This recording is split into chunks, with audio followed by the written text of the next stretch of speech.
Good evening. Disgraced child pornography MP Bernard Finnigan has resigned from Parliament, effective immediately. State political reporter Rory McLaren joined us now live. And Rory, as you said last night, he was under intense pressure to quit.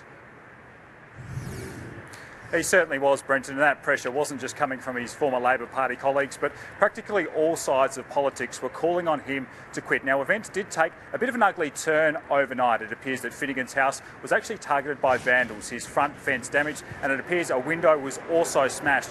Now, police, they're at this stage, they're not commenting on this particular incident, but one man who has had plenty to say is the Premier. He was calling, of course, for Finnigan to resign, and also described his continued presence in Parliament as an absolute disgrace following the guilty verdict on Tuesday that Finnigan had accessed child porn. Now, the government was looking for any sort of way to try and expel Finnigan from the upper house, most likely through a vote next Tuesday if he didn't resign. Now, that vote, that won't be necessary. Finnigan issued a statement just after 3:30 this afternoon where he said, "I have given careful consideration to the views expressed by my colleagues, families and friends. In addition, I'm conscious of the need to protect the integrity of the judicial process, which is not yet concluded, and the dignity of the Parliament." He said he did not wish to promote further political uncertainty. "In these circumstances, I have determined that the most appropriate course of action is to resign from the Legislative Council with immediate effect." Now, Shadow Treasurer Rob Lucas, he is one of the most senior members of State Parliament.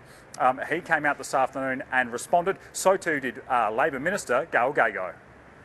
By this resignation, he's avoided the ignominy of being the first and only MP in the South Australian Parliament ever to have been expelled. I'm really pleased to hear that Mr Finnigan has decided to resign, so it's a real relief that he's done the right thing and he's going to stand down.